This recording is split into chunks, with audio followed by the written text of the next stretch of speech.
ಎಲ್ಲರಿಗೂ ನಮಸ್ತೆ. ಇವತ್ತಿನ ಸೆಷನ್ನ ವಿಷಯ ವೀಲ್ ಆಫ್ ಲೈಫ್, ಸೇವರ್ಸ್ ಮತ್ತು ಮ್ಯಾಜಿಕ್ ಮಾರ್ನಿಂಗ್ಸ್. ಈ ಮೂರು ವಿಷಯಗಳ ಬಗ್ಗೆ ಸ್ವಲ್ಪ ಮಾಹಿತಿಯನ್ನು ಹಂಚ್ಕೋಬೇಕು ಅಂತ ಅಂದ್ಕೊಂಡಿದ್ದೇನೆ. ಮೊದಲನೇದಾಗಿ ವೀಲ್ ಆಫ್ ಲೈಫ್. ನಮ್ಮ ಜೀವನದ ಬೇರೆ ಬೇರೆ ಅಂಗಗಳು, ಅವುಗಳನ್ನು ಅರ್ಥ ಮಾಡ್ಕೊಳ್ಳೋದಕ್ಕೆ ವೀಲ್ ಆಫ್ ಲೈಫ್ ಅಂತ ಒಂದು ಕಾನ್ಸೆಪ್ಟ್ ಇದೆ. ಅದನ್ನು ಈ ಚಿತ್ರದಲ್ಲಿ ನೀವು ನೋಡ್ಬೋದು.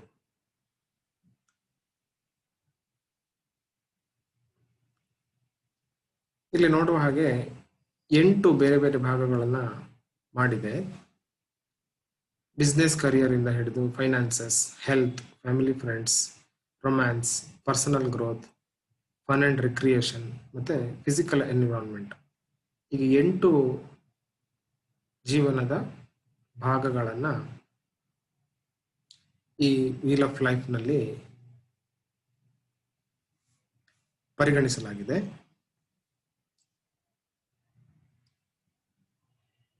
ಈ 8 ಭಾಗಗಳಲ್ಲಿ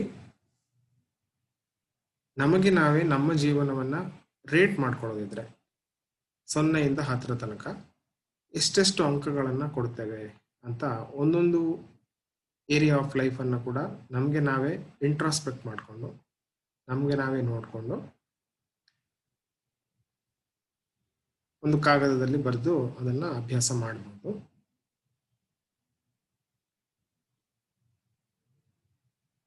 ಬಿಸ್ನೆಸ್ ಆ್ಯಂಡ್ ಕರಿಯರ್ ಮೊದಲನೇದು.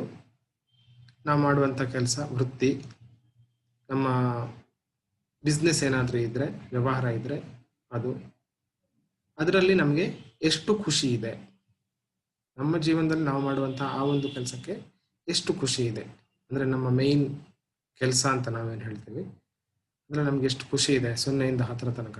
ನಿಮಗೆ ತುಂಬ ಖುಷಿ ಇದೆ ಮಾಡುವಂಥ ಕೆಲಸದಲ್ಲಿ ಅಂತಂದರೆ 10ಕ್ಕೆ 10 ಕೊಡ್ಬೋದು. ಯೂಶುವಲ್ ಆಗಿ 10ಕ್ಕೆ 10 ಯಾವ ಏರಿಯಾದಲ್ಲೂ ನಮಗೆ ಇರೋದಿಲ್ಲ, because there is always scope for improvement ಅಂತ. ಸೊ 8, 9 ಅಥವಾ 10ಕ್ಕೆ 10 ಅಂತ ಅನಿಸಿದರೆ 10ಕ್ಕೆ 10 ಅಂತ ಹಾಕ್ಬೋದು. ನನಗೆ ಕೆಲಸನೇ ಇಲ್ಲ, ಮಾಡಲಿಕ್ಕೇನು ವೃತ್ತಿನೇ ಇಲ್ಲ, ಜೀವನದಲ್ಲಿ ಆಲ್ಮೋಸ್ಟ್ ನಿಲ್ಲಿದ್ದೇನೆ ಅಂತಾದರೆ ಅಂಥವರು 0 ಅಂತ ಹಾಕ್ಕೊಳ್ಬೇಕು. ಸೊ ಯೂಶ್ವಲಿ 0 ಕೂಡ ಇರೋದಿಲ್ಲ. ಸೊ 1, 2, 3 ಆ ಥರ ಇರುವ ಚಾನ್ಸಸ್ಗಳಿದೆ. ಹೀಗೆ ಮಾರ್ಕ್ ಮಾಡ್ಕೊಳ್ಳೋದು. ಎರಡನೇದು ಫೈನಾನ್ಸಸ್, ದುಡ್ಡಿನ ವಿಷಯದಲ್ಲಿ ನನ್ನ ಪರಿಸ್ಥಿತಿ ಹೇಗಿದೆ, ನನ್ನ ಜೀವನದಲ್ಲಿ ನನಗೆ ಏನು ಬೇಕೋ ಅದನ್ನು ಪಡೆಯೋದಕ್ಕೆ ನನ್ನ ಹತ್ರ ಎಷ್ಟು ದುಡ್ಡಿದೆ, ಸಾಕಾಗತ್ತಾ ಅಂತ ನಮಗೆ ನಾವೇ ಮಾಪನ ಮಾಡ್ಕೊಳ್ಳೋದು. ಸೊ ಇದೊಂದು ತುಂಬ ಇಂಪಾರ್ಟೆಂಟ್ ಪಾಯಿಂಟು. ಒಬ್ಬ ವ್ಯಕ್ತಿಗೆ 1 ಕೋಟಿ ಕೂಡ ಕಮ್ಮಿ ಅಂತ ಅನ್ನಿಸ್ಬೋದು, ಸಾಕಾಗೋದಿಲ್ಲ ಅಂತ ಅನ್ನಿಸ್ಬೋದು. ಇನ್ನೊಬ್ಬ ವ್ಯಕ್ತಿಗೆ 1 ಕೋಟಿ ಇದ್ರೆ ಸಾಕಷ್ಟಾಯ್ತು ಅಂತ ಅನ್ನಿಸ್ಬೋದು. ಸೊ ನಮ್ಮ ಜೀವನದಲ್ಲಿ ನಮ್ಗೆ ಏನು ಬೇಕೋ ಪಡ್ಕೊಳ್ಳೋದಕ್ಕೆ ನನ್ನ ಫೈನಾನ್ಸಸ್ನ ಸ್ಥಿತಿ ಹೇಗಿದೆ ಅದನ್ನು ಈ ಏರಿಯಾದಲ್ಲಿ ಮಾರ್ಕ್ ಮಾಡ್ಕೊಳ್ಳೋದು. ಸೊ ದುಡ್ಡೇ ಇಲ್ಲ ಅಂತಂದರೆ 0, ಸಾಕಷ್ಟು ದುಡ್ಡಿದೆ, ಏನು ಕೊರತೆ ಇಲ್ಲ ಅಂತಂದರೆ 10ಕ್ಕೆ 10 ಕೊಡ್ಬೋದು. Next health. ಮೇನ್ಲಿ ಇದು ಫಿಸಿಕಲ್ ಮತ್ತು ಮೆಂಟಲ್, ಇಮೋಷನಲ್ ಹೆಲ್ತನ್ನು ಹೇಳ್ತದೆ. ದೈಹಿಕ, ಮಾನಸಿಕ, ಭಾವನಾತ್ಮಕವಾದಂತಹ ಆರೋಗ್ಯ.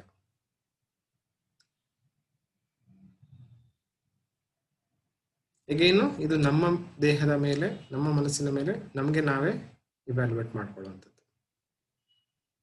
ನೆಕ್ಸ್ಟ್ ಫ್ಯಾಮಿಲಿ ಆ್ಯಂಡ್ ಫ್ರೆಂಡ್ಸ್, ಅವರ ಜೊತೆಗಿನ ಸಂಬಂಧ ಹೇಗಿದೆ. ನಿಮ್ಮ ಫ್ಯಾಮಿಲಿ ಇದ್ದರೆ first family, second family, cousins ಇರ್ಬೋದು. ಹಾಗೆಯೇ ಫ್ರೆಂಡ್ ಸರ್ಕಲ್ ನಿಮಗಿದ್ರೆ ಅವರ ಜೊತೆಗಿನ ನಿಮ್ಮ ಸಂಬಂಧ ಹೇಗಿದೆ, ಅದನ್ನು ನೀವು 0ಯಿಂದ 10 ತನಕ ಎಷ್ಟು ರೇಟ್ ಮಾಡ್ಕೊಳ್ತೀರಿ ಅದನ್ನು ಬರೆಯುವಂಥದ್ದು. ನೆಕ್ಸ್ಟ್ ಬರುವಂಥದ್ದು ರೊಮ್ಯಾನ್ಸ್. ಸೊ ಜೀವನ ಸಂಗಾತಿ, ಅವರ ಜೊತೆಗಿನ ನಿಮ್ಮ ಸಂಬಂಧ ನಿಮಗೆ ಅಪ್ಲಿಕೇಬಲ್ ಇಲ್ಲ ಅಂತಾದರೆ ನಿಮ್ಮ ಜೊತೆಗಿನ ನಿಮ್ಮ ಸಂಬಂಧವನ್ನು ಕೂಡ ನೀವು ಹಾಕ್ಕೊಳ್ಬೋದು ರೊಮ್ಯಾನ್ಸ್ ಬದಲಿಗೆ. ಸ್ವಯಂ ಪ್ರೀತಿ, ನಿಮ್ಮನ್ನು ನೀವು ಎಷ್ಟು ಪ್ರೀತಿ ಮಾಡ್ಕೊಳ್ತೀರಿ ಅದನ್ನು ನೀವು ಹಾಕ್ಕೊಳ್ಬೋದು. ಪರ್ಸನಲ್ ಗ್ರೋತ್, ಜೀವನದಲ್ಲಿ ನಾವು ಬೇರೆ ಬೇರೆ ಬುಕ್ಸ್ ಓದ್ತೀವಿ, ವರ್ಕ್ಶಾಪ್ಸ್ ಅಟೆಂಡ್ ಮಾಡ್ತೇವೆ, ಅಥವಾ ಬೇರೆ ಬೇರೆ ಸ್ಪೀಚಸ್ಗಳನ್ನು ಕೇಳ್ತೇವೆ. ಎಷ್ಟು ನಾವು ಇಂಪ್ರೂವ್ ಆಗ್ತಾ ಇದ್ದೇವೆ, ನಮ್ಮ ಆಂತರಿಕ ಉನ್ನತಿ ಹೇಗಾಗ್ತಾ ಇದೆ, ಪರ್ಸನಲ್ ಗ್ರೋತ್ ಡೆವಲಪ್ಮೆಂಟ್ ಹೇಗಾಗ್ತಾ ಇದೆ, ಅದನ್ನು ಅಗೈನ್ ನಮ್ಮ ಪರ್ಸೆಪ್ಷನ್, ನಮ್ಮ ಜೀವನದ ಮೇಲೆ ನಮ್ಮ ಪರ್ಸೆಪ್ಷನ್ ಅನ್ನು ನಾವು ಇಲ್ಲಿ ರೇಟ್ ಮಾಡ್ಕೊಳ್ಳುವಂಥದ್ದು. ನೆಕ್ಸ್ಟ್ ಫನ್ ಅಂಡ್ ರಿಕ್ರಿಯೇಷನ್, ಅಂದರೆ ಖುಷಿಯಾದಂತಹ ವಿಚಾರಗಳು. ಇದು ಕೂಡ ಒಂದು ಪಾರ್ಟ್. ಟ್ರಾವೆಲ್ ಮಾಡುವಂಥದ್ದು ನಿಮಗೆ ಖುಷಿ ಅಂತಾದರೆ ಅದೆಷ್ಟು ಮಾಡ್ತಾ ಇದ್ದೀರಿ, ನಿಮಗೆ ಪೇಂಟಿಂಗ್ ಇಷ್ಟ ಅಂತಂದರೆ ಅದಕ್ಕೆ ನೀವು ಎಷ್ಟು ಟೈಮ್ ಕೊಡ್ತೀರಿ, ಅದರಲ್ಲಿ ಎಷ್ಟು ನಿಮಗೆ ಟೈಮ್ ಕೊಡ್ಲಿಕ್ಕೆ ಆಗ್ತಾ ಇದೆ, ಎಷ್ಟು ಖುಷಿಯಿಂದ ನೀವು ಅದನ್ನು ಮಾಡ್ತಾ ಇದ್ದೀರಿ. ಕುಕ್ಕಿಂಗ್ ಇಷ್ಟ ಇರ್ಬೋದು ನಿಮಗೆ, ಅಥವಾ ಮಾತಾಡುವಂಥದ್ದು ಇಷ್ಟ ಇರ್ಬೋದು, ಹರಟೆ ಹೊಡೆಯೋದು ಇಷ್ಟ ಇರ್ಬೋದು, ಮೊಬೈಲ್ ನೋಡೋದು ಇಷ್ಟ ಇರ್ಬೋದು. So what ever it is, so ಅದು ಕೂಡ ಒಂದು ಅಂಗ. ಅದಕ್ಕೆ 0ಇಂದ 10. ಕೆಲವರು ತುಂಬ ಕೆಲಸ ಅಂತ ಕೆಲಸನೇ ಮಾಡ್ಕೊಂಡಿರ್ತಾರೆ, ಅವರಿಗೆ ಜೀವನದಲ್ಲಿ ಖುಷಿ ಪಡುವಂಥ ಸಮಯವನ್ನೇ ಕೊಡೋದಿಲ್ಲ ಅವ್ರಿಗೋಸ್ಕರ. ಸೊ ಅಂಥವ್ರು ಅದನ್ನು 0, 1, 2, 3 ಅಂತೆಲ್ಲ ಹಾಕ್ಕೊಳ್ಬೇಕು. ಬ್ಯಾಲೆನ್ಸ್ಡ್ ಆಗಿದೆ ಅಂತಂದರೆ 8, 9, 10 ಆ ರೇಂಜಲ್ಲಿ ನಿಮ್ಮ ಮಾರ್ಕಿಂಗನ್ನು ಮಾಡ್ಕೊಳ್ಳಿ. ಮತ್ತೆ ಬರುವಂಥದ್ದು ಫಿಸಿಕಲ್ ಎನ್ವಿರಾನ್ಮೆಂಟ್. ನಾವು ಇರುವಂತಹ ಜಾಗ, ಮನೆ, ನಮ್ಮಲ್ಲಿರುವಂತಹ ವೆಹಿಕಲ್ಗಳು, ಕಾರು, ಬೈಕು ಇತ್ಯಾದಿ ಇತ್ಯಾದಿ, ಅದರಲ್ಲಿ ನಮಗೆ ಎಷ್ಟು ಖುಷಿ ಇದೆ ಅದನ್ನು ನಾವು ಈ ಪರ್ಟಿಕ್ಯುಲರ್ ಏರಿಯಾದಲ್ಲಿ ಮಾರ್ಕ್ ಮಾಡ್ಕೊಳ್ಳುವಂಥದ್ದು. ಸೊ ನೀವು ಚಿತ್ರದಲ್ಲಿ ಕೊಟ್ಟ ಹಾಗೇನೆ ಒಂದು ಪೆನ್ ಪೇಪರ್ ತಗೊಂಡು ಇದನ್ನು ಮಾಡ್ಕೊಳ್ಬೋದು ಫಿಸಿಕಲ್ ಆಗಿ. ಅಥವಾ ಇನ್ನೊಂದು ಆಪ್ಷನ್ ಏನಿದೆ ಅಂತಂದರೆ kalpataru.org/wheel of life ಈ ಒಂದು ಲಿಂಕನ್ನು ನೀವು ವೆಬ್ಸೈಟ್ ಓಪನ್ ಮಾಡಿದ್ರೆ ನಿಮಗೆ ಈ ತರಹದ ಒಂದು ಚಿತ್ರ ಕಾಣಿಸ್ತದೆ ನಿಮಗೆ. ಸೊ ಯಾವೆಲ್ಲ ಏರಿಯಾಗಳನ್ನು ನಾವು ಮಾತಾಡಿದ್ವು ಇಷ್ಟೊತ್ತು, ಅದು ನಿಮಗೆ ಇಲ್ಲಿ ಕಾಣಿಸ್ಲಿಕ್ಕೆ ಸಿಗ್ತದೆ. ಸೊ ಆಟೋಮೆಟಿಕಲಿ ಇದನ್ನು ನಿಮಗೆ ನಿಮ್ಮ ಹೆಸರು, ನೀವು ಇವ್ಯಾಲ್ಯೂಯೇಷನ್ ಮಾಡ್ತಾ ಇರುವಂತಹ ಡೇಟು, ಮತ್ತು ನಿಮ್ಮ ರ್ಯಾಂಕಿಂಗ್ಗಳು, ಒಂದೊಂದಕ್ಕೂ ಎಷ್ಟೆಷ್ಟು ಸ್ಕೋರ್ ಕೊಡ್ತಾ ಇದ್ದೀರಿ ಅದರ ಮೇಲೆ ಡಿಪೆಂಡ್ ಆಗಿ ಆಟೋಮೆಟಿಕಲಿ ಆ ವೆಬ್ಸೈಟ್ನಲ್ಲಿ ಚಿತ್ರ, ಇಮೇಜ್ ರೆಡಿ ಆಗ್ತದೆ. ಅದನ್ನು ನೀವು ಡೌನ್ಲೋಡ್ ಮಾಡಿಕೊಂಡು ಇಟ್ಕೊಳ್ಬೋದು. ಅದರ ಒಂದು ಸಣ್ಣ ಡೆಮೋ ನಾನು ಕೊಡ್ಲಿಕ್ಕೆ ಇಷ್ಟಪಡ್ತೇನೆ.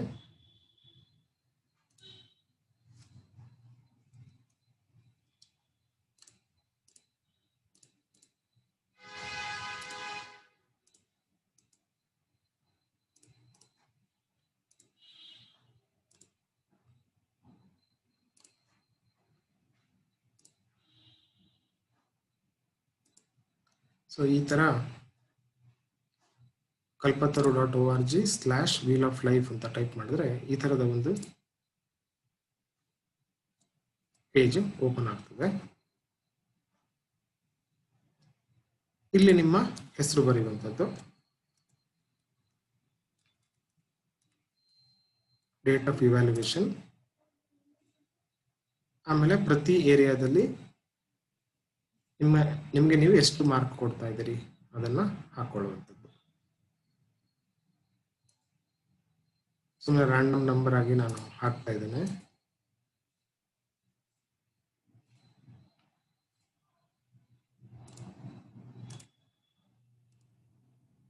ನೀವು ಬಾಡಿಗೆ ಮನೇಲಿ ಇದ್ದೀರಿ, ನಿಮಗೆ ಅದರ ಬಗ್ಗೆ ಖುಷಿ ಇಲ್ಲ, ಬೇಜಾರಿದೆ ಅಂತಂದರೆ ನೀವು ಕಮ್ಮಿ ಮಾರ್ಕನ್ನು ಹಾಕ್ಬೋದು. ನಿಮಗೆ 2 ವೀಲರ್ನ ಅವಶ್ಯಕತೆ ಇದೆ, ನಿಮ್ಮ ಹತ್ರ 2 ವೀಲರ್ ಇಲ್ಲ ಅಂತಂದರೆ ಅಲ್ಲಿ ಕೂಡ ಮಾರ್ಕ್ ಕಮ್ಮಿ ಆಗ್ತಾ ಹೋಗ್ತದೆ. ಸೊ ಕೆಲಸದಲ್ಲಿ ತೊಂದರೆ, ಅದನ್ನು ಕೂಡ ಕಮ್ಮಿ ಮಾರ್ಕ್ ಹಾಕ್ಬೋದು. ದುಡ್ಡು ಸಾಕಷ್ಟಿದೆ, ದುಡ್ಡಿನ ಸಮಸ್ಯೆ ಅಂತಂದರೆ ಕಮ್ಮಿ. ಸೊ ಇಷ್ಟು ನೀವು ಏರಿಯಾ ಹಾಕಿದ ಕೂಡಲೇ ಈ ತರಹದ ಒಂದು ವೀಲ್ ಆಫ್ ಲೈಫ್ ನಿಮಗೆ ಓಪನ್ ಅಪ್ ಆಗ್ತದೆ. ಸೊ ನೀವು ಇದನ್ನು ಕನ್ನಡದಲ್ಲಾದರೂ ಮಾಡ್ಕೊಳ್ಬೋದು, ಇಂಗ್ಲೀಷ್ನಲ್ಲಾದರೂ ಮಾಡ್ಕೊಳ್ಬೋದು. ಸೊ ಕನ್ನಡದಲ್ಲಿದ್ದರೆ ಕನ್ನಡದಲ್ಲೇ ಅದರ ವಿವರಣೆ ಬರ್ತದೆ.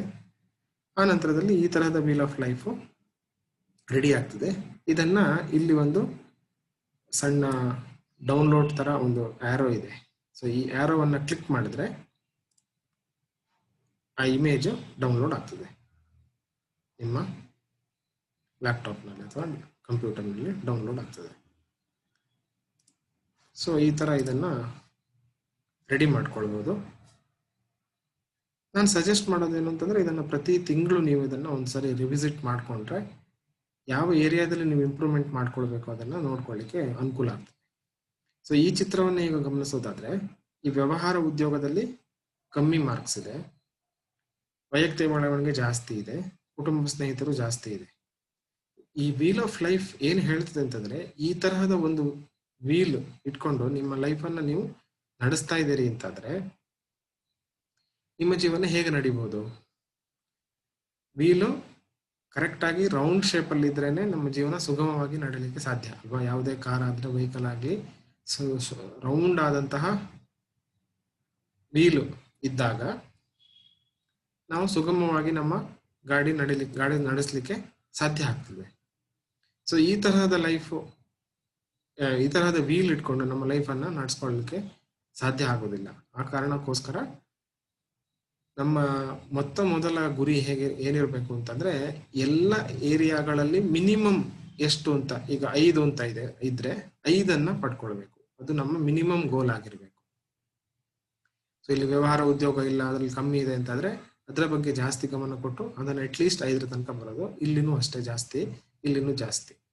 So that is the minimum goal, first goal ಮಾಡ್ಕೊಳ್ಳುವಂಥದ್ದು. ನೆಕ್ಸ್ಟ್ ಗೋಲು, ಈಗ ಒಂದು ವೇಳೆ ನಿಮ್ಗೆ ಎಲ್ಲರಲ್ಲೂ ಕೂಡ 6 ಬಂದಿದೆ ಅಥವಾ 7 ಬಂದಿದೆ ಅಂತಂದ್ರೆ ಆ ವೀಲು ಇಷ್ಟು ದೊಡ್ಡದಾಗಿರ್ತದೆ. ಸೊ ನೆಕ್ಸ್ಟ್ ನಿಮ್ಮ ಟಾರ್ಗೆಟ್ ಏನು ಅಂತಂದ್ರೆ ಆ ವೀಲ್ ನ ಸೈಜ್ ಅನ್ನ ದೊಡ್ಡದು ಮಾಡುವಂಥದ್ದು. ಎಲ್ಲ ಕಡೆ 8 ಬರುವ ಹಾಗೆ ನೋಡ್ಕೊಳ್ಳುವಂಥದ್ದು, ಎಲ್ಲ ಕಡೆ 9 ಬರುವ ಹಾಗೆ ನೋಡ್ಕೊಳ್ಳುವಂಥದ್ದು. ಹಾಗೆ ಫೈನಲ್ ಗೋಲು ಎಲ್ಲರಲ್ಲಿ 10ಕ್ಕೆ 10 ಬರುವ ಹಾಗೆ ನೋಡ್ಕೊಳ್ಳುವಂಥದ್ದು. ಸೊ ಇದನ್ನ ಪ್ರತಿ ತಿಂಗಳು ನೀವು ಡೌನ್ಲೋಡ್ ಮಾಡ್ಕೊಂಡು ಇಟ್ಕೊಂಡು ಕಂಪೇರ್ ಮಾಡ್ಕೊಳ್ಬಹುದು. ನಿಮ್ಮ ಆ ತಿಂಗಳಿಗೆ ಯಾವ ತರ ಫೋಕಸ್ ಅನ್ನ ನೀವು ಕೊಟ್ಕೊಳ್ಬೇಕು, ಆ ರೀತಿಯಲ್ಲಿ ನೀವು ಅದನ್ನ ಉಪಯೋಗಿಸ್ಕೊಳ್ಬಹುದು.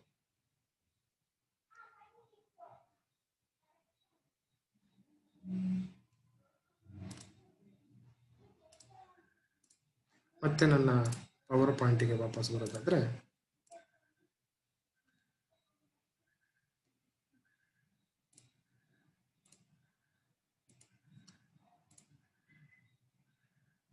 ಸೊ ಈ ತರ ನೀವು ಡೌನ್ಲೋಡ್ ಮಾಡ್ಕೊಂಡು ರೆಡಿ ಮಾಡ್ಕೊಂಡು ಇಟ್ಕೋಬಹುದು.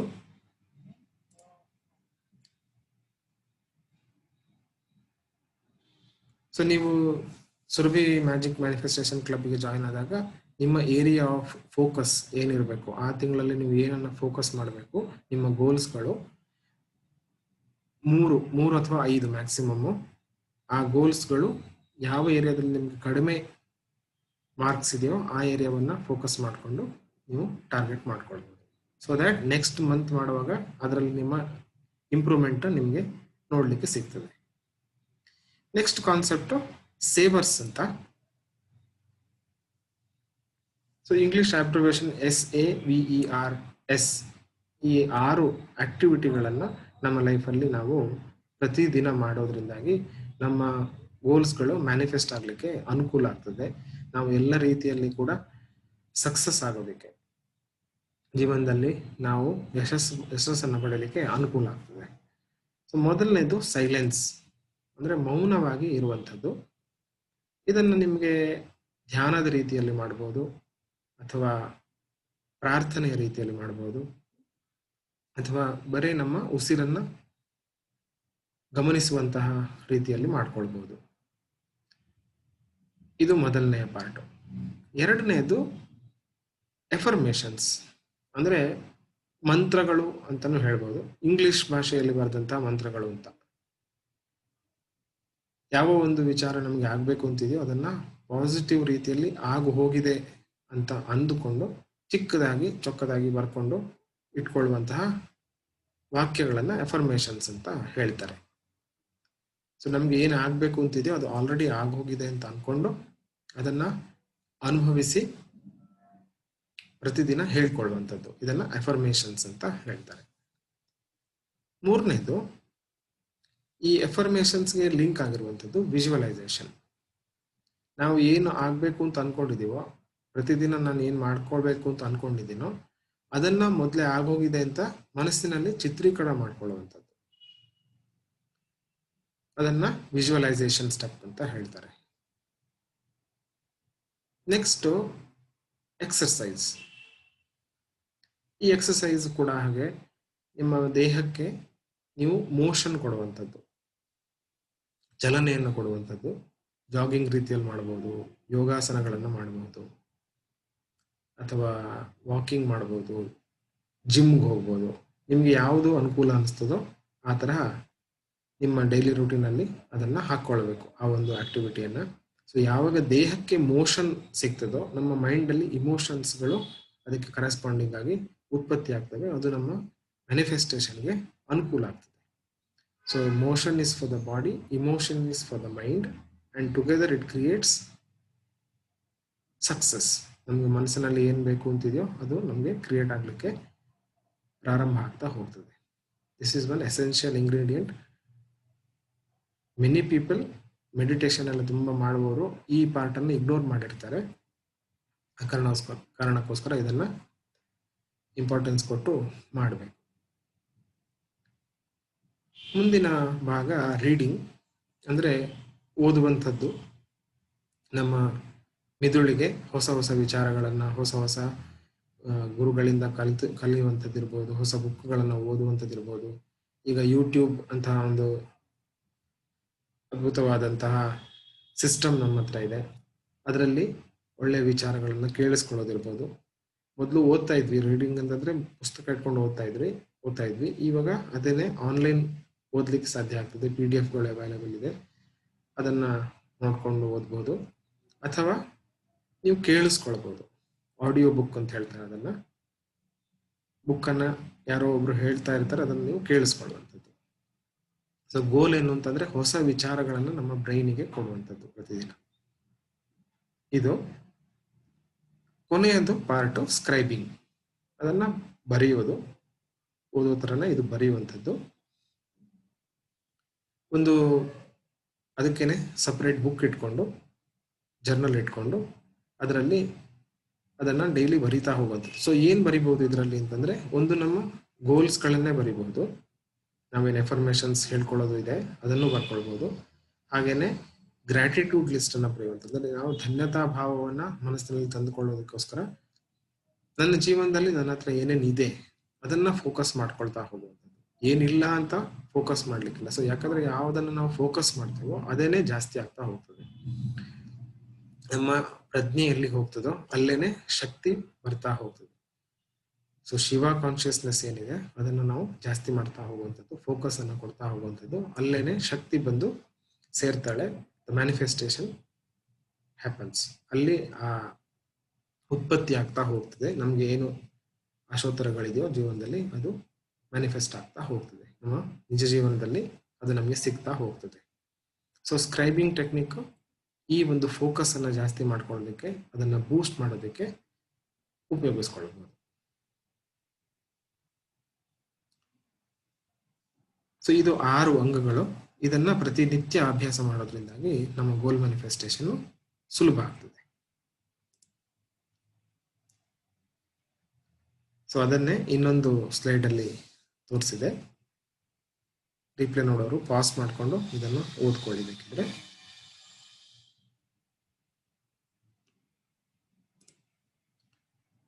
ಮುಂದಿನ ಕಾನ್ಸೆಪ್ಟ್ ಇರುವಂಥದ್ದು ಸತ್ವ, ರಜಸ್ ಮತ್ತೆ ತಮಸ್. ಇದು ನಮ್ಮ ಆಹಾರದಲ್ಲೂ ಇದೆ, ನಮ್ಮ ಗುಣಗಳಲ್ಲೂ ಇದೆ, ನಮ್ಮ ದಿನದ ಟೈಮಿಂಗ್ ಏನಿದೆ ಅದರಲ್ಲೂ ಕೂಡ ಇದೆ. ಸತ್ವ ಅಂತಂದ್ರೆ ಸಾತ್ವಿಕ ಅಂತ ಏನು ಹೇಳ್ತಾರೆ. ಇದರಲ್ಲಿ ನಮ್ಮ ಜೀರ್ಣಕ್ರಿಯೆಗೆ ಅನುಕೂಲ ಆಗುವಂಥದ್ದು, ಸುಲಭವಾಗಿ ಅನುಕೂಲ ಆಗುವಂತಹ ಆಹಾರಗಳು. ಇದು ಈ ಸ್ಲೈಡ್ ಆಹಾರದ ಮೇಲಿದೆ. ಸೊ ಹಾಲು, ಹರ್ಬಲ್ ಟೀ, ತುಪ್ಪ ಇರ್ಬೋದು, ಇದೆಲ್ಲ ಸಾತ್ವಿಕ್ ಫುಡ್ನಲ್ಲಿ ಬರ್ತದೆ, ಸಾತ್ವಿಕವಾದಂತಹ ಆಹಾರದಲ್ಲಿ ಬರ್ತದೆ. ಮತ್ತೆ ತಿನ್ನುವ ಕ್ರಿಯೆಯಲ್ಲಿ ಕೂಡ ನಾವು ಶಾಂತ ರೀತಿಯಿಂದ ತಿಂದಾಗ ಅದು ಸಾತ್ವಿಕ್ ಆಹಾರವಾಗಿ ಪರಿಗಣನೆ ಆಗ್ತದೆ. ಸೊ ತಿನ್ನುವಂತಹ ಪ್ರೊಸೀಜರ್ ಏನಿದೆ ಅದನ್ನ ಕೂಡ ಶಾಂತ ರೀತಿಯಿಂದ ತಿನ್ಬೇಕು. ಪ್ರಿಪೇರ್ ಮಾಡೋದು ಕೂಡ ಶಾಂತ ರೀತಿಯಿಂದ ಪ್ರಿಪೇರ್ ಮಾಡುವಂಥದ್ದು, ತಯಾರು ಮಾಡುವಂಥದ್ದು. ಅದರಲ್ಲಿ ಸತ್ವಗುಣ ತುಂಬಿರ್ತದೆ. ಈ ಸತ್ವಗುಣನೇ ಕ್ರಿಯೇಷನ್ಗೆ ಸಹಾಯ ಆಗುವಂಥದ್ದು ಸತ್ವಗುಣ. ಎರಡನೆಯ ಗುಣ ಇರುವಂಥದ್ದು ಆಕ್ಟಿವಿಟಿಗೆ ಸಂಬಂಧಪಟ್ಟಂಥದ್ದು, ನಮಗೆ ಮೋಟಿವೇಶನ್ ಕೊಡುವಂಥದ್ದು. ನಮ್ಮ ಈಗೋ ಪಾರ್ಟ್ ಏನಿದೆ, ಅಹಂಕಾರ ಪಾರ್ಟ್ ಏನಿದೆ ಅದನ್ನು ಉತ್ತೇಜನ ಕೊಡುವಂಥದ್ದು, ಆಸೆಗಳನ್ನು ಹುಟ್ಟಿಸುವಂಥದ್ದು. ಇದು ರಜಸ್ ಫುಡ್ಡು. ಇದರಲ್ಲಿ ಕಾಫಿ, ಟೀ ಬರ್ತದೆ.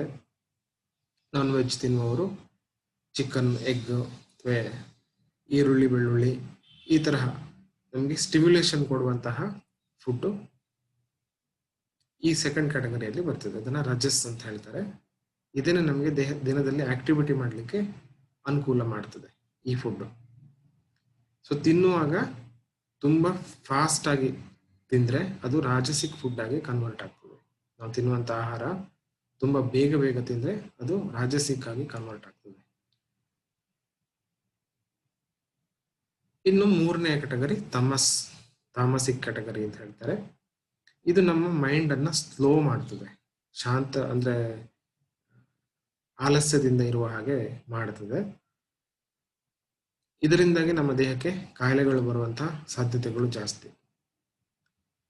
ಸೊ ಫಾಸ್ಟ್ ಫುಡ್ ಇರ್ಬೋದು, ಫ್ರೋಝನ್ ಫುಡ್, ಪ್ರಾಸೆಸ್ಡ್ ಫುಡ್ ಏನೇನಿದೆ, ಆಲ್ಕೋಹಾಲ್ ಸೇವನೆ, ಸಿಗರೆಟ್ ಸೇವನೆ, ಸೋಡಾ ಹಾಕಿರುವಂಥದ್ದು, ಕಾರ್ಬನ್ ಡೈಆಕ್ಸೈಡ್ ಇರುವಂಥ ಫುಡ್ಗಳು, ಹಾಗೇನೆ ಓವರ್ ಈಟಿಂಗ್ ಅಂದ್ರೆ ಹೆಚ್ಚು ತಿನ್ನುವಂಥ ಆಹಾರ ಎಷ್ಟು ತಿನ್ಬೇಕೋ ಅದಕ್ಕಿಂತ ಜಾಸ್ತಿ ತಿಂದ್ರೆ ಅದೇ ಆಹಾರ ತಾಮಸಿಕ್ ಫುಡ್ ಆಗಿ ಕನ್ವರ್ಟ್ ಆಗ್ತದೆ. ನೀವೇನು ಅಬ್ಸರ್ವ್ ಮಾಡಿರ್ಬೋದು, ತುಂಬಾ ಊಟ ಮಾಡಿದ ದಿನ ಏನು ಬೇಡ ಸುಮ್ಮನೆ ಮಲ್ಕೊಳ್ಳುವ ಅಂತ ನಿಮ್ಗೆ ಅನ್ನಿಸ್ತದೆ. So that is the tamasic aspect. ಸುಮ್ಮನೆ ಮಲ್ಕೊಂಡಿರೋಣ, ಕುಂಭಕರ್ಣನಾಗಿ ಮಲ್ಕೊಂಡಿರುವ ಅಂತ ಅನಿಸುವಂತಹ ಒಂದು ಫುಡ್, ಆಹಾರ ಅದು.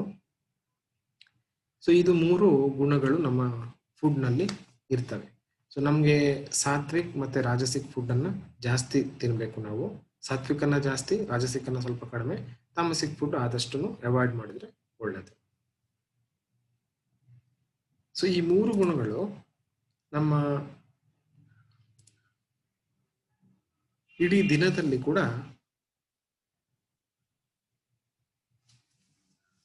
ಅದನ್ನು ನಾವು ನೋಡಬಹುದು. ಡಾನ್ ಇಂದ ಪ್ರಾರಂಭ ಮಾಡಿದ್ರೆ, ಅಂದ್ರೆ ಸನ್ರೈಸ್ ಇಂದ ಪ್ರಾರಂಭ ಮಾಡಿದ್ರೆ ಲೆಫ್ಟ್ ಸೈಡ್ ಅಲ್ಲಿ ಅಲ್ಲಿ ಡಿ ಕಟ್ ಆಗಿದೆ, ಇದು ಡಾನ್, DAWN.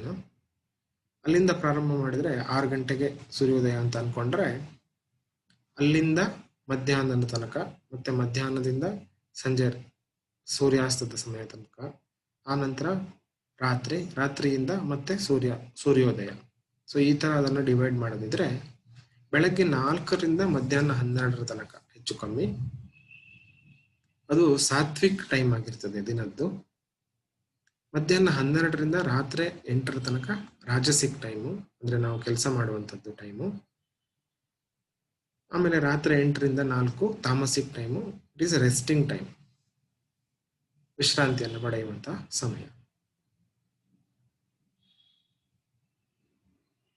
ಸೊ ಇಲ್ಲಿ ನೋಡ್ಬೋದು ನೀವು 4 AM ಅಂತ ಏನ್ ಬರ್ದಿದೆ ಆ ಪಾರ್ಟ್ ನಲ್ಲಿ ಮೆಡಿಟೇಷನ್ ಅಂತ ಹಾಕಿದ್ದಾರೆ. ಮೆಡಿಟೇಷನ್, ವಿಜುವಲೈಸ್, ಕ್ರಿಯೇಷನ್ ಎಲ್ಲ ಆಗುವಂಥದ್ದು ಇದೆ. ಅದಕ್ಕೆ ಅದನ್ನ ಬ್ರಹ್ಮ ಮುಹೂರ್ತ, ಬ್ರಹ್ಮಿ ಮುಹೂರ್ತ ಅಂತೆಲ್ಲ ಹೇಳ್ತಾರೆ. ಸೊ ಈ ಪಾರ್ಟ್ ನಲ್ಲಿ ನಾವು ಕೆಲಸ ಮಾಡಿದ್ರೆ ನಮ್ಮ ಇಡೀ ದಿನ ನಾವು ಹೇಗೆ ಅನ್ಕೊಂಡಿರ್ತೇವೋ ಆ ತರಹ ನಡಿಲಿಕ್ಕೆ ಅನುಕೂಲ ಆಗ್ತದೆ. ಬ್ರಹ್ಮ ಅಂತಂದ್ರೆ ಲಾರ್ಡ್ ಆಫ್ ಕ್ರಿಯೇಷನ್ ಅಲ್ವಾ, ಸೃಷ್ಟಿ ಮಾಡುವಂಥವನು ಬ್ರಹ್ಮ. ಸೊ ಇಡೀ ದಿನವನ್ನ ನಮ್ಗೆ ನಾವು ಹೇಗೆ ಬೇಕೋ ಆ ತರಹ ನಾವು ಸೃಷ್ಟಿ ಮಾಡ್ಕೊಳ್ಬೇಕಂತಂದ್ರೆ ಈ ಬ್ರಹ್ಮ ಮುಹೂರ್ತದಲ್ಲಿ ನಾವು ಎಕ್ಸಸೈಸ್ಗಳನ್ನ ಮಾಡೋದ್ರಿಂದಾಗಿ, ಮೆಡಿಟೇಷನ್, ವಿಜುವಲೈಸೇಷನ್, ಅಫರ್ಮೇಷನ್ಗಳನ್ನ ಮಾಡೋದ್ರಿಂದಾಗಿ ನಮ್ಗೆ ಇಡೀ ದಿನವನ್ನ ನಾವು ನಮ್ಗೆ ಹೇಗೆ ಬೇಕೋ ಆ ತರ ಚೇಂಜ್ ಮಾಡ್ಕೊಳ್ಬಹುದು. ಸೊ ಈಗ 4ರಿಂದ 12 ಹೆಚ್ಚು ಕಮ್ಮಿ ಅದೆಲ್ಲ ಸಾತ್ವಿಕ್ ಟೈಮ್ ಇರ್ತದೆ. ಆ ಟೈಮಲ್ಲಿ ನಾವು ಸಾತ್ವಿಕ್ ಕೆಲಸಗಳನ್ನ ಮಾಡ್ಬೋದು.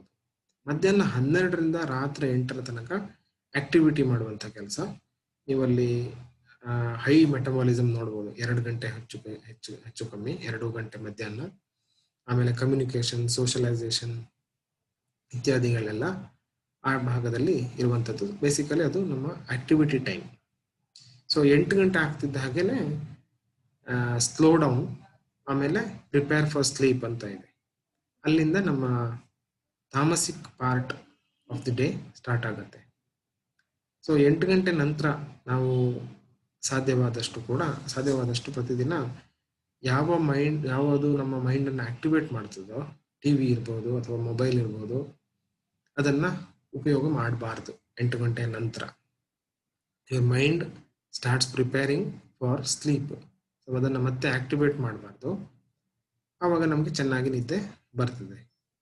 ಬೆಳಗ್ಗೆ 4 ಗಂಟೆಯ ಸುಮಾರಿಗೆ, ಅದಕ್ಕಿಂತ ಮುಂಚೆ 3:30 ಹೊತ್ತಿಗೂ ಹೇಳ್ಬೋದು, ಆ ಥರ ಹೇಳುವವರು ಇದ್ದಾರೆ. ಅಥವಾ 4 ಗಂಟೆಗೆ ನಾವು ಎದ್ದರೆ ಅಲ್ಲಿಂದ ಮತ್ತೆ ನಮ್ಮ ಮನಸ್ಸು ಸಾತ್ವಿಕವಾಗಿರ್ತದೆ. ಅಲ್ಲಿಂದ ನಾವು ನೆಕ್ಸ್ಟ್ ಡೇಯ ದಿನಚರಿಯನ್ನು ಪ್ರಾರಂಭ ಮಾಡ್ಬೋದು. ಸೊ ಈ ಆಯುರ್ವೇದದಲ್ಲಿ ಉಲ್ಲೇಖ ಮಾಡಿದಂತಹ ಕೆಲವು ಪಾಯಿಂಟ್ಸ್ ನಾನು ಇಂಟರ್ನೆಟ್ಟಲ್ಲಿ ಸಿಕ್ಕಿದ್ದನ್ನು ನಾನು ನಿಮಗೆ ಇಲ್ಲಿ ಸ್ಲೈಡ್ನಲ್ಲಿ ತೋರಿಸಿದ್ದೇನೆ. ಸೊ ಇದನ್ನು ಸಾಧ್ಯವಾದಷ್ಟು ಅಪ್ಲೈ ಮಾಡ್ಕೊಳ್ಳೋಣ ನಮ್ಮ ಲೈಫಲ್ಲಿ. ಸೊ ಈಗಲೇ ಹೇಳಿದ ಹಾಗೆ ಮ್ಯಾಜಿಕ್ ಮಾರ್ನಿಂಗ್ಸ್ ಏನಿದೆ, ಇದು ಬೆಳಗ್ಗೆ 4ರಿಂದ ಸುಮಾರು 6 ಈ ಟೈಮ್ನ ಮ್ಯಾಜಿಕ್ ಟೈಮ್ ಅಂತ ಹೇಳ್ಬೋದು. ಸೊ ಈ ಟೈಮಲ್ಲಿ ನಾವು ಅಭ್ಯಾಸವನ್ನು ಮಾಡೋದ್ರಿಂದಾಗಿ ಎಕ್ಸಸೈಸ್ಗಳು, ಮೆಡಿಟೇಷನ್ಗಳು, ಪ್ರಾಣಾಯಾಮ ಇತ್ಯಾದಿಗಳನ್ನು ಮಾಡೋದ್ರಿಂದಾಗಿ ಇಡೀ ದಿನ ನಮಗೆ ಉಲ್ಲಾಸದಿಂದ ಇರಲಿಕ್ಕೆ ಸಾಧ್ಯ ಆಗ್ತದೆ. ಅದನ್ನು ನೀವು ಇವಾಗ ಒಂದು ಗ್ರೂಪ್ನ ಜೊತೆಗೆ ಮಾಡಿದ್ರೆ, ಆ ಗ್ರೂಪ್ ಎನರ್ಜಿ ಅಂತ ಏನು ಹೇಳ್ತೇವೆ, ಅದು ಕೂಡ ನಿಮಗೆ ಸಹಾಯ ಮಾಡ್ತದೆ, ಮೋಟಿವೇಶನ್ ಕೊಡ್ತದೆ. ಸೊ ಇದಕ್ಕೋಸ್ಕರ ಒಂದು ಸುಮಾರು 6 ತಿಂಗಳಿಂದ ನಾವು ಪ್ರತಿ ತಿಂಗಳು ಈ ಅಭ್ಯಾಸವನ್ನು ಮಾಡ್ತಾ ಬಂದಿದ್ದೇವೆ. ಸೊ ನೀವು ಕೂಡ ಈ ತಿಂಗಳಿಂದ ಇದನ್ನು ಜಾಯಿನ್ ಆಗ್ಬಹುದು. ಸೊ ಈ ತಿಂಗಳಿಂದ ಅದರ ಟೈಮಿಂಗು ಬೆಳಗ್ಗೆ 4:45ರಿಂದ 6 ಗಂಟೆ ತನಕ ಇರ್ತದೆ. 4:15ಇಂದನೇ ಪ್ರಾರಂಭ ಮಾಡ್ಕೊಳ್ಬೋದು. ಯಾಕಂದರೆ ಎಕ್ಸಸೈಸನ್ನು ಮೊದಲು ಮಾಡೋದ್ರಿಂದಾಗಿ ನಿಮ್ಮ ಮೈಂಡು ಆ ನಂತರ ಶಾಂತವಾಗಿದ್ರೆ ತುಂಬ ಚೆನ್ನಾದಂಥ ಧ್ಯಾನ ಆಗ್ತದೆ, ಪ್ರಾಣಾಯಾಮವನ್ನು ಮಾಡಲಿಕ್ಕೂ ಅನುಕೂಲ ಆಗ್ತದೆ. ಸೊ ಈ ಮ್ಯಾಜಿಕ್ ಮಾರ್ನಿಂಗ್ಸ್ನಲ್ಲಿ ಆ ಒಂದು ಗ್ರೂಪ್ನ ಜೊತೆಗೆ ಪ್ರತಿದಿನ ನಮಗೆ ನಾವೇ ಟೈಮ್ ಕೊಟ್ಟು ಅಭ್ಯಾಸ ಮಾಡೋದ್ರಿಂದಾಗಿ ಇಡೀ ದಿನ ನಮ್ಮದು ಸುಲಲಿತವಾಗಿ ನಡೆಯುವ ಹಾಗೆ ಆಗ್ತದೆ. ಹಾಗೆಯೇ ನಮ್ಮ ಜೀವನದಲ್ಲಿ ಏನೇನು ನಮ್ಮ ಗೋಲ್ಸ್ಗಳಿದೆ, ಆಶೋತ್ತರಗಳಿದೆ, ಅದನ್ನು ನಾವು ಪಡ್ಕೊಳ್ಳೋದಕ್ಕೆ ಅನುಕೂಲ ಆಗ್ತದೆ.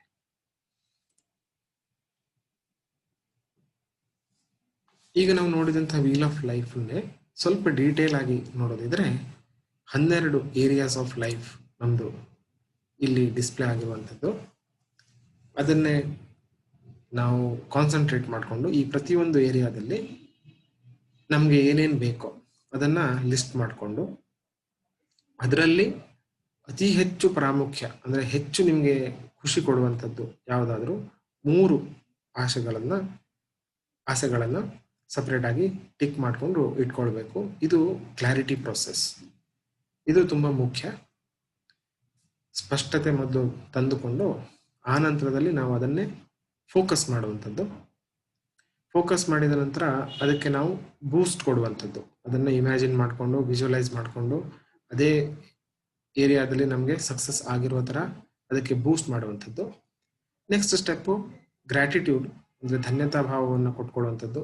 ಸೊ ನಮಗೆ ಆ ಒಂದು ಡಿಸೈರ್ ಮ್ಯಾನಿಫೆಸ್ಟ್ ಆಗೋಗಿದೆ, ಅದನ್ನು ಮಾಡಿಕೊಟ್ಟಿದೆ ಪ್ರಕೃತಿ ಅನ್ನೋದನ್ನು ನಾವು ಮನಸ್ಸಲ್ಲಿ ತಂದುಕೊಂಡು ಅದಕ್ಕೆ ಗ್ರ್ಯಾಟಿಟ್ಯೂಡ್ ಕೊಟ್ಬಿಡುವಂಥದ್ದು.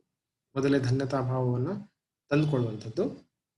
ಆಮೇಲೆ ಇಡೀ ದಿನ ಅದರ ಬಗ್ಗೆ ಚಿಂತೆ ಮಾಡುವಂಥದ್ದಲ್ಲ, ಇಡೀ ದಿನ ನಮ್ಮ ಕೆಲಸಗಳನ್ನು ನಾವು ತೊಡಗಿಸ್ಕೊಳ್ಳುವಂಥದ್ದು. ಸೊ ಡಿಟ್ಯಾಚ್ಮೆಂಟ್ ತಂದುಕೊಳ್ಳುವಂಥದ್ದು ಆ ಆಸೆಗಳಿಗೆ. ಸೊ ದ್ಯಾಟ್ ನಿಮಗೆ ಆ ಬ್ಯಾಕ್ಗ್ರೌಂಡ್ನಲ್ಲಿ, ನಿಮ್ಮ ಸಬ್ಕಾನ್ಷಿಯಸ್ ಮೈಂಡ್ನಲ್ಲಿ ಆ ಆಸೆಗಳು ಮ್ಯಾನಿಫೆಸ್ಟ್ ಆಗಲಿಕ್ಕೆ, ನಿಮ್ಮ ಗೋಲ್ಸ್ಗಳು ಮ್ಯಾನಿಫೆಸ್ಟ್ ಆಗಲಿಕ್ಕೆ ಟೈಮ್ ಕೊಡ್ತೀರಿ ನೀವು. ಇನ್ಕ್ಯುಬೇಷನ್ ಪೀರಿಯಡ್ ಅಂತ ಹೇಳ್ತಾರಲ್ಲ, ಗೆಸ್ಟೇಷನ್ ಪೀರಿಯಡ್ ಅಂತ ಹೇಳ್ತಾರೆ. ಈಗ ಮಗು 9 ತಿಂಗಳ ನಂತರ ಅದು ಪೂರ್ಣವಾಗಿ ಡೆವಲಪ್ಮೆಂಟ್ ಆದ ನಂತರ ಮತ್ತೆ ನಮಗೆ ಈ ಜಗತ್ತಿಗೆ ಬರ್ತದೆ. ಸೊ ಆ ಥರ ಮೊದಲು ನೀವು ಸೀಡ್ ಹಾಕಿ ಬಿಟ್ಬಿಡೋದು ಬೆಳಗ್ಗೆ. ಸೊ ಅರ್ಲಿ ಮಾರ್ನಿಂಗ್ಸು ಆ ಬೀಜವನ್ನು ಬಿತ್ತಿ ಬಿಡುವಂಥದ್ದು. ಆ ನಂತರ ಅದಕ್ಕೆ ಗೊಬ್ಬರ, ನೀರು, ಸನ್ಲೈಟು ಎಲ್ಲ ಕೊಡ್ತಾ ಹೋಗ್ತೀರಿ ಇಡೀ ದಿನ. ಆ ನಂತರ ಗಿಡ ಬೆಳೆದು ಅದು ನಿಮಗೆ ಫಲವನ್ನು ಕೊಡ್ತದೆ. ಸೊ ಅದನ್ನು ಇನ್ಕ್ಯುಬೇಷನ್ ಟೈಮ್ ಅಂತ ಹೇಳ್ತಾರೆ, ಅಥವಾ ಗೆಸ್ಟೇಷನ್ ಟೈಮ್ ಅಂತ ಹೇಳ್ತಾರೆ. ಸೊ ಡಿಟ್ಯಾಚ್ಮೆಂಟಲ್ಲಿ ಇರುವಂಥದ್ದು. ಆ ಗೋಲ್ಸ್ಗಳಿಗೆ ಪ್ರತಿದಿನ ಅದನ್ನು ಎಫರ್ಮ್ ಮಾಡ್ಕೊಳ್ಳುವಂಥದ್ದು. ಸೊ ಅದಕ್ಕೆ ಲಾ ಆಫ್ ಅಟ್ರಾಕ್ಷನ್ನ ಬೇರೆ ಬೇರೆ ವಿಧಾನಗಳು ಏನೇನಿದೆ, 33/3 ಇರ್ಬೋದು, 55/5 ಇರ್ಬೋದು, 11/11 ಇರ್ಬೋದು. ಈ ಬೇರೆ ಬೇರೆ ವಿಧಾನಗಳನ್ನು ಇನ್ಕಾರ್ಪೊರೇಟ್ ಮಾಡಿಕೊಂಡು ಪ್ರತಿದಿನ ಅದನ್ನು ಅಭ್ಯಾಸ ಮಾಡ್ತಾ ಬರೋಣ. ಸೊ ಬೆಳಗ್ಗೆ ಹೊತ್ತು ಅದನ್ನು ರೆಫರ್ ಮಾಡ್ಕೊಳ್ಳುವಂಥದ್ದು, ಆಮೇಲೆ ಇಡೀ ದಿನ ಡಿಟ್ಯಾಚ್ಮೆಂಟಲ್ಲಿರುವಂಥದ್ದು. ಸೊ ಫೋಕಸ್ ಫಸ್ಟ್ ಸ್ಟೆಪ್, ಆಮೇಲೆ ಅದನ್ನು ಬೂಸ್ಟ್ ಮಾಡುವಂಥದ್ದು ಬೇರೆ ಬೇರೆ ಟೆಕ್ನಿಕ್ಸ್ ಯೂಸ್ ಮಾಡಿಕೊಂಡು, affirmation, visualisation, looks like, feels like, ಬೇರೆ ಬೇರೆ ಟೆಕ್ನಿಕ್ಗಳಿದೆಯಲ್ಲ ಅದನ್ನು ಮಾಡ್ಕೊಳ್ಳುವಂಥದ್ದು. ಆಮೇಲೆ ಗ್ರ್ಯಾಟಿಟ್ಯೂಡ್, ಧನ್ಯತಾ ಭಾವನೆಯಿಂದ ಅದು ನಮಗೆ ಆಗೋಗಿದೆ ಅನ್ನೋ ರೀತಿಯಲ್ಲಿ ಯೂನಿವರ್ಸಿಗೆ ನಾವು ಥ್ಯಾಂಕ್ಸ್ ಹೇಳಿಬಿಡೋದು ಮೊದಲನೇ. ಆಮೇಲೆ ಡಿಟ್ಯಾಚ್ಮೆಂಟು ನೆಕ್ಸ್ಟ್ ಸ್ಟೆಪ್ಪು. ಕೊನೆಯದಾಗಿ ಬರುವಂಥದ್ದು ಆ್ಯಕ್ಷನ್. ಆ ಪರ್ಟಿಕ್ಯುಲರ್ ಆಸೆ ನಮಗೆ ಮ್ಯಾನಿಫೆಸ್ಟ್ ಆಗಬೇಕು ಅಂತಿದ್ರೆ ಕೊನೆಯದಾಗಿ ಬರುವಂಥದ್ದು ಆಸೆ, ಆ್ಯಕ್ಷನ್ ಅಂದರೆ ನಾವು ಮಾಡುವಂಥ ಕೆಲಸಗಳು. ಅದಕ್ಕೆ ಏನು ನಾವು ಕೆಲಸ ಮಾಡಬೇಕೋ ಆ ಕೆಲಸವನ್ನು ನಾವು ಇಡೀ ದಿನದಲ್ಲಿ ಮಾಡುವಂಥದ್ದು. ಅಂದರೆ ಅದಕ್ಕೆ ರಿಲೇಟೆಡ್ ಆದಂತಹ ಕೆಲಸಗಳು ಏನಿದೆಯೋ ಅದನ್ನು ನಾವು ಮಾಡುವಂಥದ್ದು, ನಮ್ಮ ಗೋಲಿಗೆ, ಡಿಸೈರ್ಸ್ಗೆ ಹೆಲ್ಪ್ ಆಗುವ ಹಾಗೆ. Okay, so this is the last step.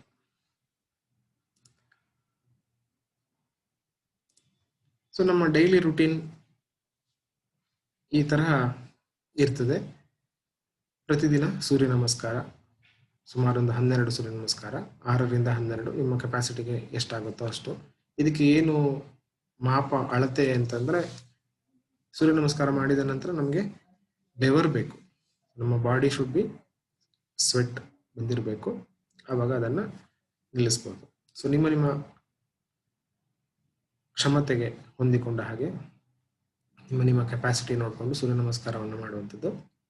ಎರಡನೇದು ಸೂಪರ್ ಬ್ರೈನ್ ಯೋಗ, ಸುಮಾರು ಒಂದು 3ರಿಂದ 5 ನಿಮಿಷ ಆಗ್ತದೆ.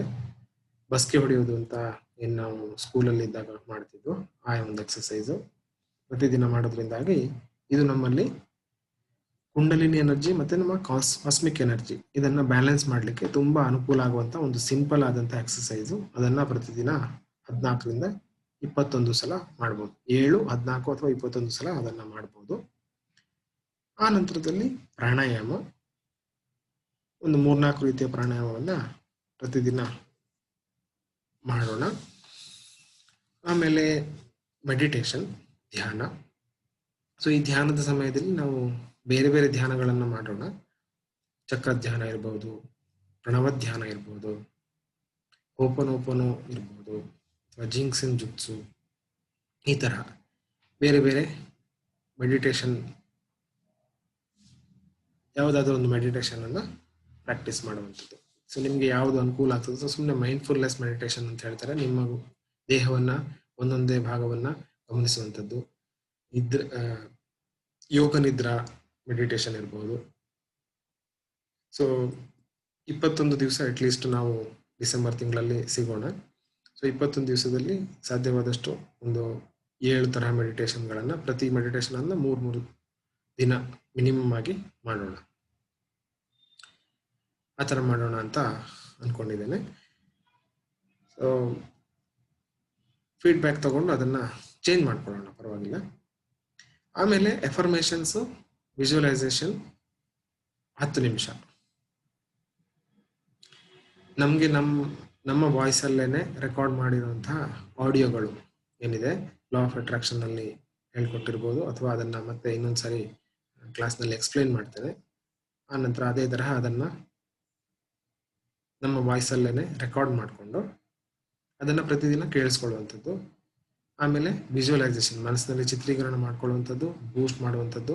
ನಾನು ನನ್ನ ಐಡಿಯಲ್ ಸಿಚುವೇಶನ್ನಲ್ಲಿ ಹೇಗಿರ್ತೇನೆ, ನನ್ನ ಇಡೀ ದಿನ ಐಡಿಯಲ್ ಆಗಿ ತುಂಬ ಚೆನ್ನಾಗಿ ನಡಿಬೇಕು ಅಂತಾದಾಗ ಯಾವ ತರಹ ಅದು ನಡೀತದೆ ಅದನ್ನೆಲ್ಲ ವಿಜುವಲೈಸ್ ಮಾಡ್ಕೊಳ್ಳೋದು, ಅದೊಂದು 10 ನಿಮಿಷ. ಆಮೇಲೆ ಜರ್ನಲಿಂಗ್, ಏನು ಸೇವರ್ಸಲ್ಲಿ ಬಂದಿದೆಯಲ್ಲ ಜರ್ನಲಿಂಗ್, ಗೋಲ್ ರೈಟಿಂಗ್. ಸೊ ಇದರಲ್ಲಿ ನಮಗೆ ಏನೇನು ಆಸೆಗಳಿದೆಯೋ ಇದೆಲ್ಲವನ್ನ ಬರೆಯುವಂಥದ್ದು, ಆಲ್ರೆಡಿ ಆಗೋಗಿದೆ ಅಂತ ಬರ್ಕೊಳ್ಳುವಂಥದ್ದು.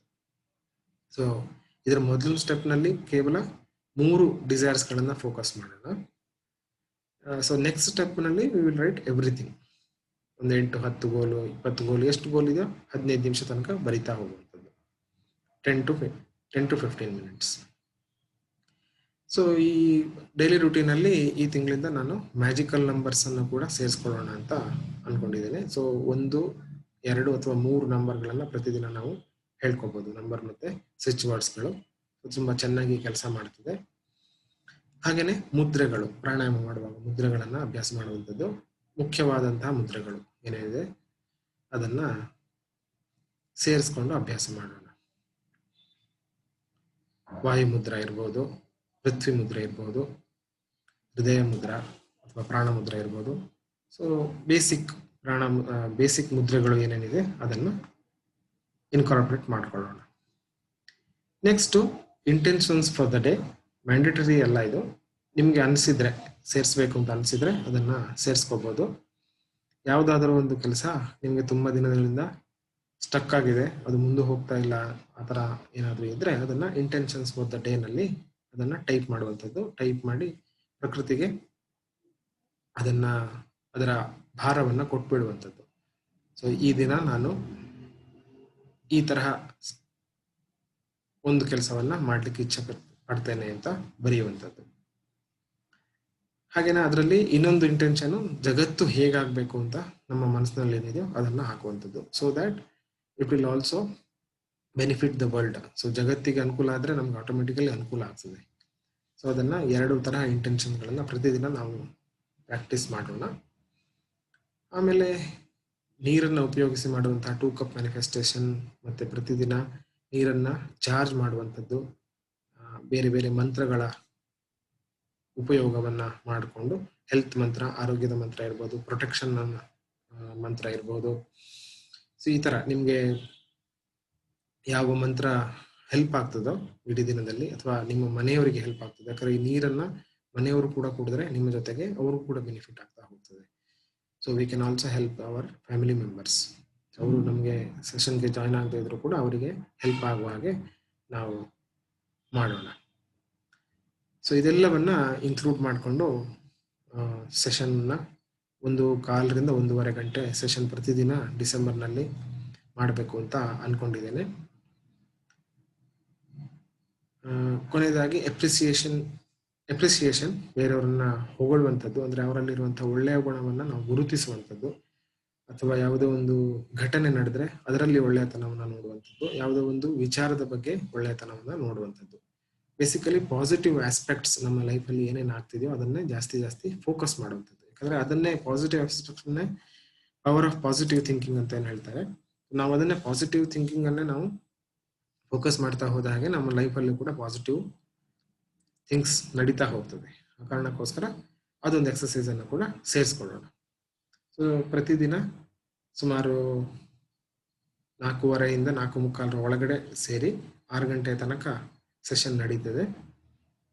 ಮಿನಿಮಮ್ 21 ದಿನ ಸೆಷನ್ಗಳನ್ನು ನಡೆಸ್ತೇನೆ, ಅದಕ್ಕಿಂತ ಜಾಸ್ತಿ ಸಾಧ್ಯ ಆದರೆ ಜಾಸ್ತಿ.